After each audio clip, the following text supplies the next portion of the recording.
Двамата дълго време са работили в Националната спортна академия Васил Левски.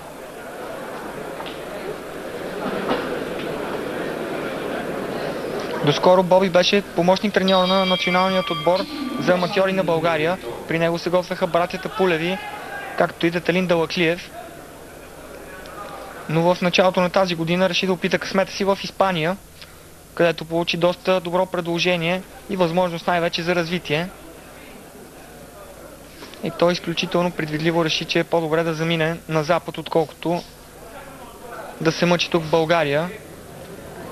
Ние се връщаме, разбира се, на матча между Станимир Амаро с черните гъщета и Домингеш Нашименто с белите. Само една точка води Амаро, а виждате, че Домингеш Нашименто че не е случайен боксьор, въпреки че неговият актив и процента на победи загуби не е толкова добър, колкото на Станимир.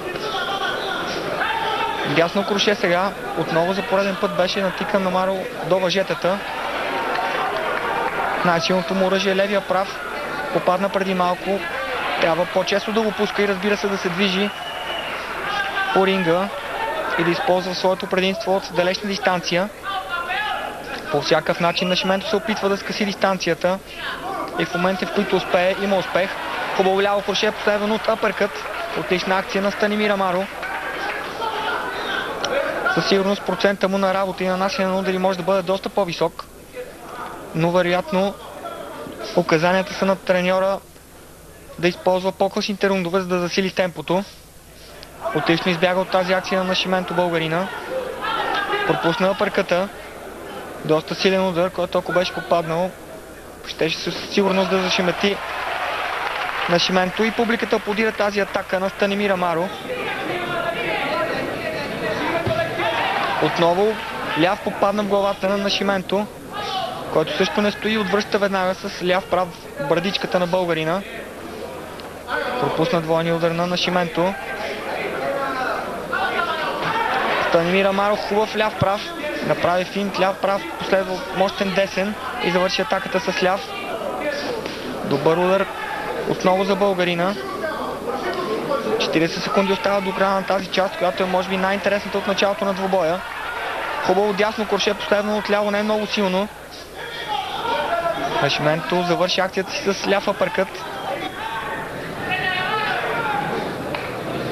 Започва да става интересно. Отново ляв прав. Може би сега е момента на Амаро да атакува. Доста удари по неговия съперник. А вече забелязахме, че последните 20-25 секунди са доста тежки за Нашименто. Виждате как пропуска, доста е бавен, но отново натика до въжетата българина. Хубаво ляво круше, за съжаление попадна в ръкавицата и дясния крос също. Апърката не успя да оцели бърдичката на Нашименто. Хубав рунд за Станимир Амаро. Увеличава той леко преднината си. Точките при мен вече са 49 на 47. Изминаха 5 рунда, остават още 3.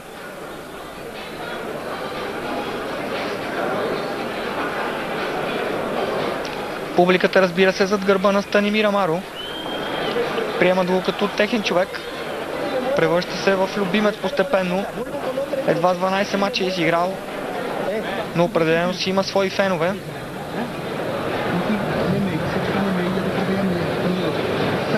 Диша тежко Нашименто, 15 минути на ринга не са малко.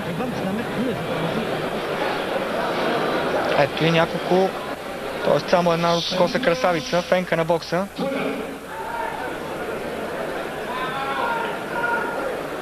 Това е един от спортовете, който много се харесва от момичетата.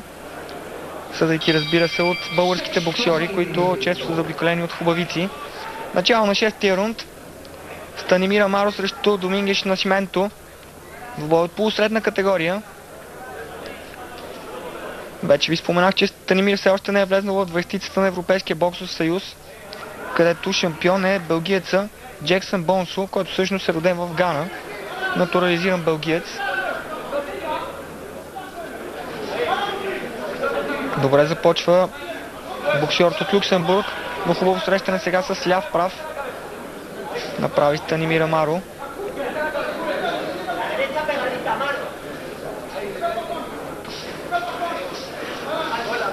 Ляв крос в брадичката на Амаро. При тази акция на Шименто излезе победител. Станимир изобщо не бърза, играе си неговата игра. Така и трябва, води с 2 точки. Няма смисъл да се рискува. Разбира се, аз съм сигурен, че и самият той се е надявал на доста по-добро представяне. По-убедително по-скоро. На Шименто не е боксер от чак такава класа. Но пак ви казах, имаше проблеми с ръката Станимир дълго време. Именно заради тях беше отложен последния му матч. О, страхотно ляво круше, отлично срещане. Видяхте как се обгъна главата на Шименто. Още едно ляво круше. За втори път на Шименто е в опасност. Сега е момента Станимир да атакува. Дясно круше отново точно. Много силни удари, най-силните от началото на матча. Тук добре ще се навее на Шименто. Сега отново ляво круше и тук вече опасност за Нашименто. Трябва българина да атакува. Определено е зашеметен. Доста тежки удари по 3-4 леви крушета и едно дясно. Остава 60 секунди до края на този рунд. Дясното круше в тялото също беше точно. Забави темпото на Шименто, докато Станимир се активизира. Трябва да използва този момент на слабост на боксера от Люксембург. Рефери обаче се намесва. Ако попадне още едно такова мощно ляво круше, може би Нашименто ще изпадне в нокдаун. Виждате вече, че защитата му се огъва. Дори удари в ръкавиците оказват влияние на Нашименто. Още едно ляво круше. Директно премина към мощния арсенал Станимир Амаро. Сега обаче контрира Нашименто и го намери с прав удар.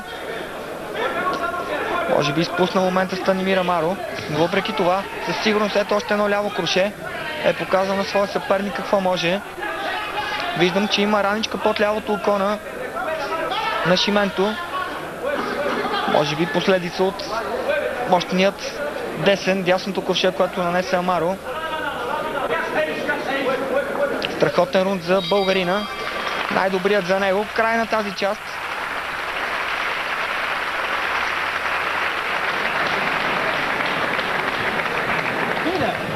Отличен рунд още веднъж за Станимир.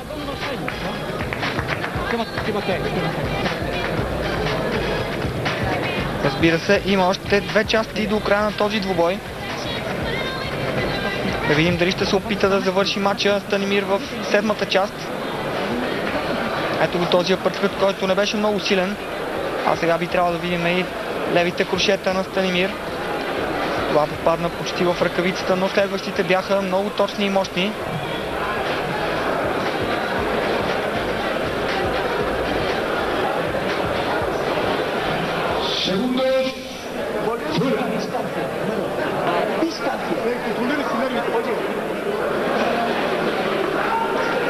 Станимир Амаро уверено върви към своята 13-та победа. Разбира се, в бокса нищо не се знае, остават още 6 минути. 7-ми рунд от този матч. Българинът е с черните гъщета, докато Домингош Нашименто е с белите. Тежък рунд изкара боксерът от Люксембург, беше зашеметен в един момент предишната част, но успя да се възстанови на време.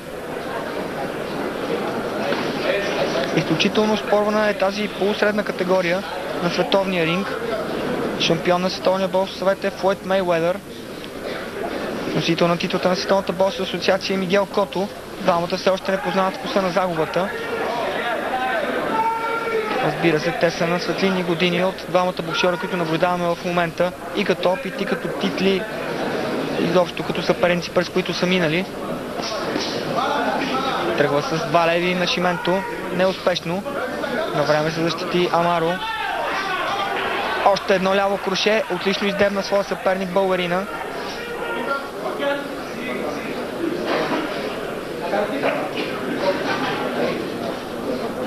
Няма нужда да бърза Станимир.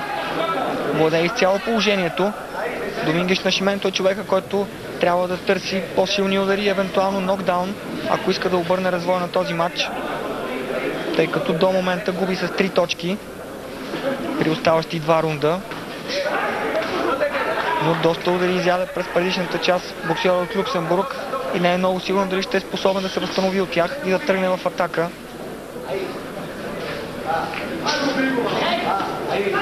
Ето ляв прав. Вече виждам, че има подотина под дясното око на Нашименто.